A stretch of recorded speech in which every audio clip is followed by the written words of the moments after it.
इस कहानी की शुरुआत में हम वुजिंग और पिगी को देखते हैं। वुजिंग पिगी को बता रहा होता है कि जब ब्रह्मांड का निर्माण हुआ था तो उस समय ऊर्जा प्रकाश के रूप में तैर रही थी और जो ऊर्जा नीचे डूब गई उससे पृथ्वी का निर्माण हुआ।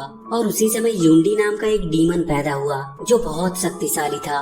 वो जहाँ भी जाता था वहाँ के सभी जीव जंतु डीमन बन जाते थे। इसीलिए वो तीनों लोग को सम्मिलित करने के लिए निकल पड़ा ताकि वो स्वर्ग पर राज कर सके। तो उसे रोकने के लिए बुद्धिस्ट आए लेकिन वो नाकाम रहे, यहाँ तक कि उसे हेवन के सोल्जर भी नहीं रोक पाए। तो बुद्ध के एक शिष्य ने उसे कैद करने के लिए एक महान बलिदान चुना जिसमें उसकी आत्मा की मदद से उस डेमन जूंडी को पृथ्वी के अंदर दफन कर दिया गया। पर जहाँ उसे दफन किया गया था वहाँ की भूमि काली और बिल्कुल ठंडी पड़ गई थी। और इस पुस्तक के अनुसार जूंडी पूरी दुनिया को डेमन में बदल सकता है। जब ये कहानी पिगी सुनता है तो वो उससे कहता है कि तुम ये कहानी बार बार उसे नाम चेंज करके सुनाते हो और उसकी किताब छीन लेता है। तो वो दोनों आपस में लड़ने लगते हैं। उसके बाद हम एक शांत स्वभाव के बुद्धिस्ट मास्टर को देखते हैं जो अपने एक शिष्य सन वुकोंग का इंतजार कर रहा होता है। तभी वहाँ पे पिगी और वुजिंग लड़ते हुए पहुँचते हैं। दरअसल पिगी और वुजिंग भी उस मास्टर गोल्डन सकाड़ा के शिष्य होते हैं। और इसके बाद हम इस कहानी के मेन कैरेक्टर सन वुकोंग को देखते हैं जो बादलों को चीरते हुए पेड़ और पहाड़ों से होते हुए तूफान से भी तेज बिजली की रफ्तार में एंट्री करता है और अपने मास्टर को पीने के लिए पानी देता है। दरअसल वो उतनी दूर पानी लाने के लिए ही गया था। और जब ये बात पिगी और वुजिंग को पता चलती है कि वुकोंग उतनी दूर सिर्फ पानी लाने के लिए गया था तो वो लोग हैरान हो जाते हैं। अगले दिन वो लोग उजुआंग मंदिर में जाते हैं और जब वो लोग उजुआंग मंदिर में पहुँचते हैं तो वहाँ मंदिर के 2 यंग रक्षक आते हैं जो उन्हें मंदिर के अंदर ले जाते हैं। वो मंदिर काफी बड़ा होता है। पिगी और सन वुकोंग वहाँ पे बहुत शरारत करते हैं और उनकी इजाजत के बिना ही वहाँ की चीजों को छूने लगते हैं। और वहीं हम उनके मास्टर को देखते हैं जो एक पवित्र झील की ओर सर झुकाते हुए आराधना करते हैं। उसके बाद हम पिगी को देखते हैं जो सन वुजुआंग को बताता है कि हमारे मास्टर जो उनकी मदद करने आए हैं उसके बदले में हमें एक खजाना मिलेगा जो एक फल के रूप में है। और जब उस मंदिर के रक्षक फल को तोड़ने के लिए पवित्र पेड़ के पास जाते हैं तो उनके पीछे पिगी और सन वुकोंग भी टिड्डे के रूप में चले जाते हैं। और जब वो लोग उस पवित्र पेड़ के पास पहुंचते हैं तो वो उसे देखकर बहुत अचंभित होते हैं क्योंकि पवित्र पेड़ बहुत सुंदर होता है और उसके फल भी बहुत ही अनोखे होते हैं।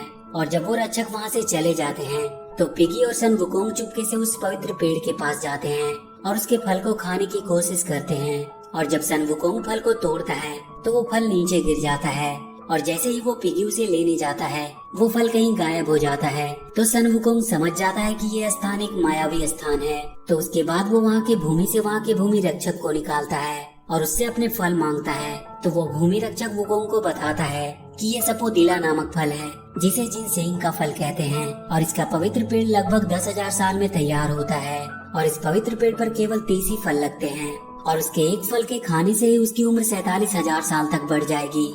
तो उसके बाद सन वुकोंग तुरंत 3 जिनसेंग के फल को तोड़कर अपने साथ ले जाता है और अपने दोस्तों के साथ उसे खा जाता है। और जब ये बात मंदिर के उन रक्षक को पता चलती है कि फल की चोरी हो गई है तो इसे कंफर्म करने के लिए वो फलों को काउंट करते हैं जिसमें उन्हें 4 फल कम मिलते हैं। और जब रक्षक उन तीनों से जिनसेंग फल के बारे में पूछते हैं तो मंकी वुकोंग कहता है कि हाँ उसने एक फल को खाया है। उसमें हैरान होने वाली क्या बात है। तभी वहाँ वुकोंग के मास्टर गोल्डन सकाड़ा आ जाते हैं और पूछते हैं कि ये सब क्या हो रहा है। तो वो रक्षक उसे बताते हैं कि इस मंकी ने जिनसेंग के 4 फल चुराए हैं। तो मंकी वुकोंग कहता है कि उसने सिर्फ 3 तोड़े थे और इसी बात पर उनमें बहस हो जाती है और वो आपस में ही लड़ने लगते हैं।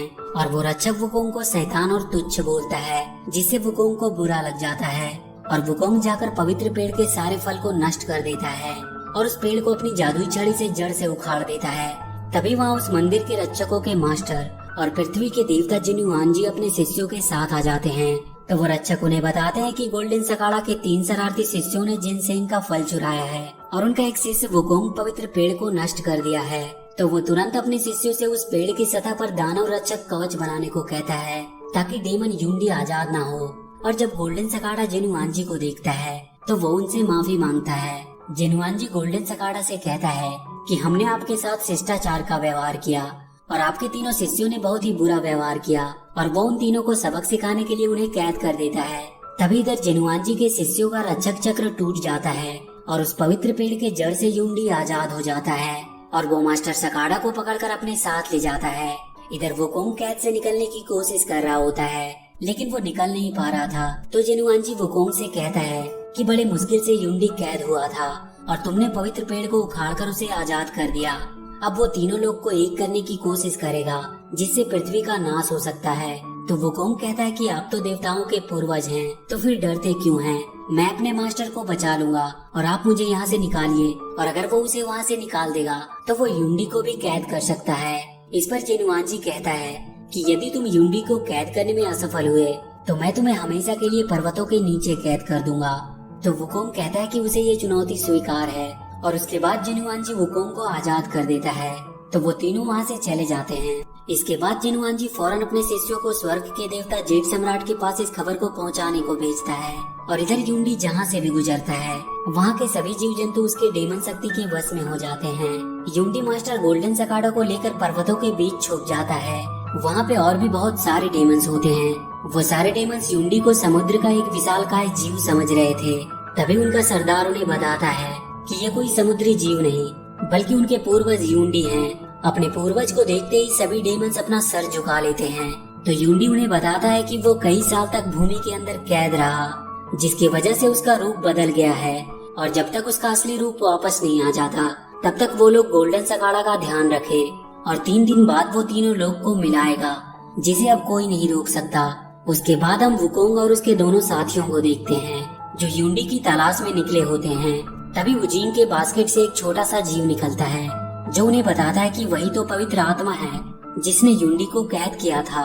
तो उस पवित्र आत्मा के बात पर वुकोंग को विश्वास नहीं होता है और वो उसे वहाँ से भगा देता है। उसके बाद वो भूमि के देवता को निकालता है और उससे युंडी का पता पूछता है।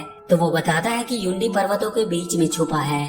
तो वो तीनों उसकी तलाश में पर्वतों की ओर निकल पड़ते हैं और ये बात युंडी को पता चल जाती है कि उसे किसी ने ढूंढने की कोशिश की है। तो युंडी अपने डेमन सैनिकों को उस पवित्र आत्मा को खत्म करने के लिए भेजता है। उधर हम देखते हैं कि वो पवित्र आत्मा सन वुकोंग और उसके दोस्तों के साथ एक गांव में पहुंचता है, जहां उस गांव के लोग वुकोंग और उसके दोस्तों को देखकर डर के मारे भागने लगते हैं।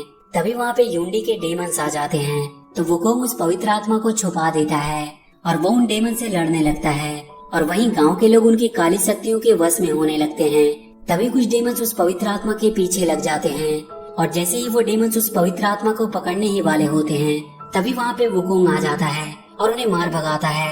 और वहीं हम उस पवित्र आत्मा को देखते हैं जो उस गांव के लोगों की हालत देखकर बहुत दुखी होता है।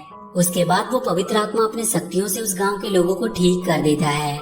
इसके बाद हम उन डेमंस को देखते हैं जो युंडी को बताते हैं कि वो लोग उस पवित्र आत्मा को पकड़ने ही वाले थे। तभी वहाँ किंग वुकोंग आ गया और उसे बचा लिया। ये सुनकर युंडी बहुत नाराज होता है। उसके बाद वो उस पवित्र आत्मा को खत्म करने के लिए अपनी काली शक्तियों को भेजता है। इधर हम वुकोंग और उसके दोस्तों को देखते हैं जो युंडी को पता लगाने के लिए पर्वतों के देवता के मंदिर में जाते हैं, लेकिन वो देवता वहाँ पे नहीं होता है। तो वुकोंग पिगी और वुजिंग को बाहर उस देवता का पता लगाने के लिए भेजता है। तभी वहाँ पे युंडी की काली शक्ति आती है और उस पर्वतों के देवता के मूर्ति में समा जाती है। और जैसे ही वो काली शक्ति उस पवित्र आत्मा को माने जाता है पर वुकोंग उसे बचा लेता है और उनके बीच में फाइट होने लगती है। तभी वहाँ उनके दोस्त भी आ जाते हैं जो वुकोंग के साथ मिलकर उस काली शक्ति से लड़ने लगते हैं। और जैसे ही वुकोंग उस देवता के सर पर अपनी जादुई छड़ी से वार करता है उस देवता के शरीर से वो काली शक्तियाँ निकल जाती है और वो पर्वतों के देवता अपने होश में आ जाता है। तो वुकोंग उससे युंडी का पता पूछता है। वो देवता उसे एक मिलेनियम नाम के पर्वत की ओर इशारा करते हुए बताता है कि युंडी उसी पर्वत पर है। और इसके बाद हम वही मिलेनियम पर्वत को देखते हैं जहाँ डेमंस की एक झुंड उनके पूर्वज युंडी के आजाद होने का जश्न मना रहे थे। और तभी हम देखते हैं कि युंडी अपने असली रूप में आ जाता है। और इधर रास्ते में वो पवित्र आत्मा वुकोंग से पूछती है कि तुम्हारा नाम वुकोंग किसने रखा? तो वो बताता है कि उसके मास्टर ने उसका नाम रखा है। वुकोंग उस पवित्र आत्मा से कहता है कि उसका नाम किसने रखा ये जानने से ज्यादा महत्वपूर्ण उसके बारे में जानना है। तो वो पवित्र आत्मा कहती है कि क्या तुम अपने बारे में जानते हो? तो वुकोंग कहता है कि हाँ, वो अपने बारे में सब कुछ जानता है। वो कहता है कि वो एक दानव है, एक कुटिल दानव जो एक बाल वाले पत्थर से पैदा हुआ है। तो इस पर वो पवित्र आत्मा कहती है कि नहीं, वो लोग बुरे दानव हैं, लेकिन तुम्हारे पास दिल है और तुम एक अच्छे दानव हो। इसके बाद वो पवित्र आत्मा सोने चली जाती है और जैसे ही वो पवित्र आत्मा सो जाती है उसे सुरक्षा कवच लगाकर वुकोंग अपने साथी के साथ मिलेनियम पर्वत पर चला जाता है, क्योंकि वुकोंग नहीं चाहता था कि उसके साथ वो पवित्र आत्मा भी जाए, क्योंकि वो बहुत छोटी एक बच्चे के रूप में होती है। इसके बाद वुकोंग, पिगी और वुजिंग तीनों मिलेनियम पर्वत पर पहुंचते हैं जहाँ पे बहुत सारे डेमंस होते हैं वो तीनों मिलकर उन सबसे लड़ने लगते हैं। और जब पिगी दानवों को मारने जाता है तो उसे एक मामूली सा पिगी समझकर वो दानव उसे मारने लगते हैं। तभी वो पिगी एक विशालकाय रूप धारण करता है और उन दानवों को अपने पैरों तले कुचलने लगता है।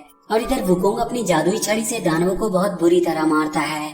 और उसके बाद वुकोंग अपने बाल की मदद से अपने जैसे कई मंकी किंग बनाता है जो पूरे दानवों में भगदड़ मचा देते हैं।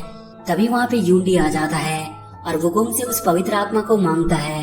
तो वुकोंग यूंडी को मारने के लिए जाता है, जहाँ पे उन दोनों के बीच में फाइट होने लगती है। तभी वुकोंग के दोस्त आ जाते हैं जो वुकोंग के साथ यूंडी से लड़ने लगते हैं। पर यूंडी अकेला ही उन सब पर भारी पड़ रहा था। वो उन तीनों को मारकर लहूलुहान कर देता है। इसके बाद यूंडी की नजर उस पवित्र आत्मा पर जाती है तो वो उस पवित्र आत्मा की ओर जाने लगता है, पर वुकोंग उसे रोकने की कोशिश करता है। इस पर यूंडी दोबारा से वुकोंग को बहुत मारता है। और जब वुकोंग के दोस्त उसे बचाने जाते हैं तो यूंडी पिगी और वुजिंग को जान से मार देता है। और इसके बाद जब वो उस पवित्र आत्मा को लेने जाता है तो वो उसे नहीं ले पाता, क्योंकि वो पवित्र आत्मा एक सुरक्षा कवच में होती है। तो वो अपनी पूरी ताकत लगाकर उस सुरक्षा कवच को अंदर से जलाने की कोशिश करता है। तभी वहाँ वुकोंग आ जाता है और उस पवित्र आत्मा को अपने नीचे छुपा लेता है। वो पवित्र आत्मा देखता है कि वुकोंग अपनी अंतिम सांसें ले रहा है। तभी यूंडी वहाँ पे वुकोंग के मास्टर को लेकर आता है और उसके सामने ही वो उसके मास्टर को मार देता है। इसके बाद वो पवित्र आत्मा अपनी सोल वुकोंग को दे देती है, लेकिन वुकोंग उसे लेने से मना कर देता है, क्योंकि उसके ऐसा करने से पवित्र आत्मा मर जाती। इसके बाद यूंडी वुकोंग को जैसे ही मारने वाला होता है तो वो पवित्र आत्मा यूंडी को रोकने की कोशिश करता है, पर यूंडी उस पवित्र आत्मा को भी मार देता है, जिससे उसकी सोल निकलकर वुकोंग के शरीर में चली जाती है। और इसके वजह से वुकोंग एक बार फिर से जिंदा हो जाता है। और इधर यूंडी तीनों लोग को मिलाने लगता है। तभी उसे रोकने के लिए वुकोंग आ जाता है और अपनी जादुई छड़ी से यूंडी पे एक वार करता है। और उसके बाद उन दोनों में एक खतरनाक फाइट होती है, जिसमें वुकोंग अपने जादुई छड़ी से यूंडी पर कई वार करता है और अंत में वो उसके सिर पे ऐसा वार करता है जिससे यूंडी की मौत हो जाती है। यूंडी की मौत के बाद वहाँ के सारे काले बादल छट जाते हैं और उसके बाद वुकोंग के दोस्त भी जिंदा हो जाते हैं, जो अपने मास्टर के खो देने की वजह से रोने लगते हैं। तभी उनके पीछे से एक आवाज आती है और जब वुकोंग पीछे देखता है तो उसके पीछे उसका मास्टर गोल्डन सगाड़ा होता है, जिन्हें देखकर वो लोग बहुत खुश होते हैं। और इसके बाद हम दया की देवी को देखते हैं, जो वुकोंग के हाथ में उस पवित्र पेड़ के पवित्र आत्मा को उस पेड़ के जड़ में डालती है, जिससे वो पवित्र पेड़ एक बार फिर से उग जाता है। और ये कहानी यहीं पर समाप्त हो जाती है। तो वीडियो अगर अच्छी लगी हो तो please do like and share the video and please subscribe to my channel and press that bell icon.